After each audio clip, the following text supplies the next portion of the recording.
Hello guys, magandang araw sa inyo. Ito nga pala si King Cofield at welcome muli sa aking channel. So sa mga nag-subscribe, salamat sa inyo, at sa mga hindi pa nag-subscribe, mag-subscribe na kayo para maging updated kayo sa mga videos na aking papalabas dito sa aking channel. So ano bang maganda pag-usapan ngayon o ano magiging topic natin ngayon? Since na back to school na tayo, nandiyan yung mga business na mga nagsisulputan na malapit sa school. So, yan ang tatalakayin natin ngayon.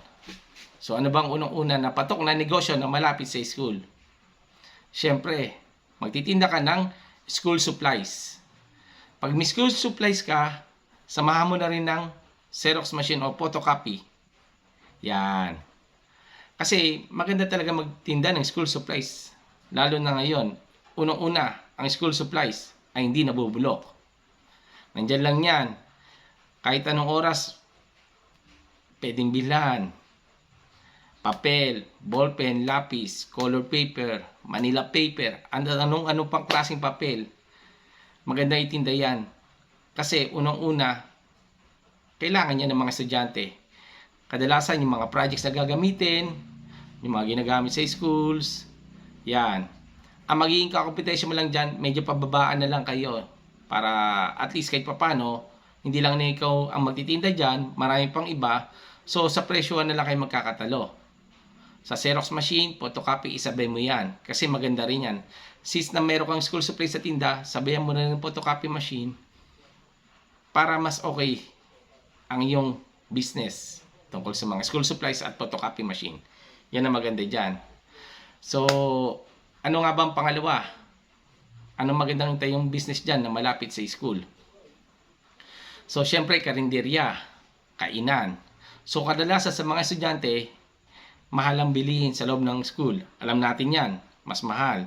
Since nagtitipid ang ibang estudyante at gusto nila makatipid, syempre, kailangan nila kumain sa isang karinderya o malinis sa karinderya.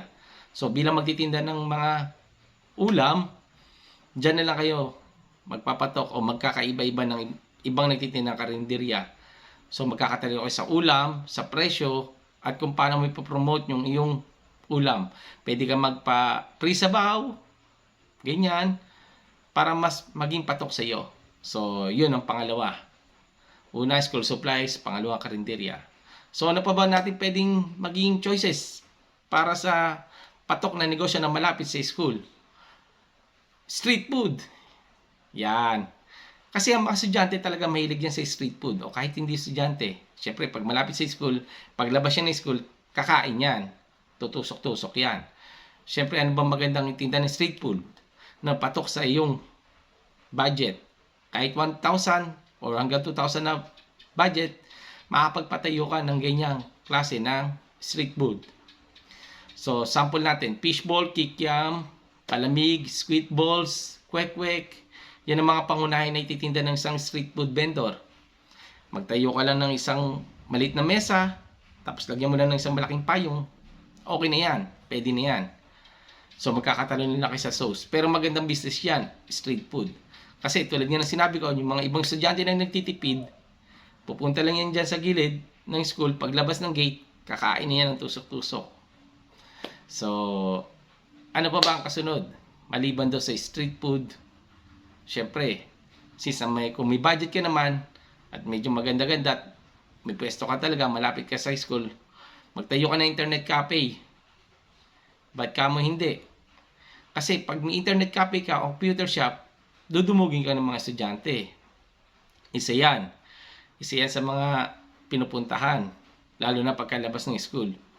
Siyempre, pag mga may projects, magsa-search, hindi naman lahat magagamit sa cellphone. Yung iba, kailangan rin gumamit ng computer. So, gano'n na lang. Kung gusto mo talaga na pumatok ang iyong internet cafe o computer shop, medyo babaan mo lang ang singil.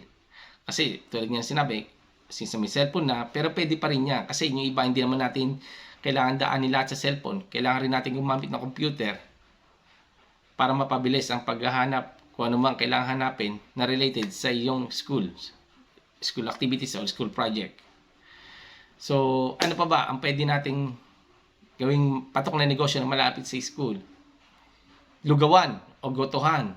Yan, isa rin yan. maganda magkaroon ng lugawan o gotohan na malapit sa school. Siyempre, kapag wala kang pambili, yung talagang pang-budget meal na malakihan, dito ka na lang sa lugawan. Isa rin yan. Hindi mo na kailangan malaking budget dyan para makapagpatay ng lugawan. Kahit na 1K or hanggang 2K, pwede ka na magkaroon ng sarili mong lugawan. Kasi sabi nga nila, tubong lugaw. So, since na tubong lugaw, maraming pupunta sa inyo. Kasi hindi naman ganoon kamahal ang bentahan dyan o kalaki. Ng iba, syempre, pag nagtitipid ka, maglulugaw ka ngayon. So, magandang business din yan, patok din yan. So, ano ba susunod doon? So, itong mga sinasabi ko dito ay, kumbaga, base sa, syempre, nag-aaral tayo, paglabas natin. Yun yung madalas natin nakikita sa labas ng schools. So, isa pang suggestion ko na magandang itayo o patok na negosyo na malapit sa school ay bilyaran o pulan. Siyempre, pag sinabing bilyaran o pulan, isipin mo, bad, masama na kagad. Masama kapag nagpalaro ka ng pool or billiard na ang estudyante hindi pa tapos o nag-cutting classes, huwag ka magpapalaro. Kailangan may time yan. So, huwag ka rin magpapasugal kasi ginagawa sugalan yan, yung bilyaran. So, pero kung tutusin, isipin mo, maganda yan kasi ang mga estudyante, gusto niya kahit papano malibang maglaro ng bilyaran o pulan. Yun nga lang, huwag kang magpapasugal kasi talagang susugalan yan yung bilyar. So, bago ka naman makapagtayo niyan, hihingi ka nga ng permit sa inyong barangay at makikipag-usap ka sa schools kung pwede. Alam ko kung iba naghahanap ng gano'n, nakikipag-usap pa sa school. Pero, hindi na kung pinayagan ka naman ng barangay. Pero, syempre, may mga limit time yan. Kung anong oras ka pwede magbukas ng iyong bilyaran. So, sa tingin ko, yun yung mga magagandang patok na negosyo na malapit sa school na pangmasa talaga. So, sana may natutunan uli kayo sa aking small tips, ideas about sa business na pwede mong itayo na malapit sa school. So, paano guys? Check nyo rin yung mga ibang videos ko na related sa tindahan, mga tips, ideas. So, hanggang dito na lang. Ito nga pala uli si King Cofield. Mag-subscribe na. At kung hindi pa nakapag-subscribe, mag-subscribe ka na. At kung hindi pa talaga, ipindutin mo yung notification bell. Pindutin mo yung all para maging updated ka sa aking mga latest videos na ipapalabas ko dito sa aking channel. So hanggang sa muli. Bye-bye!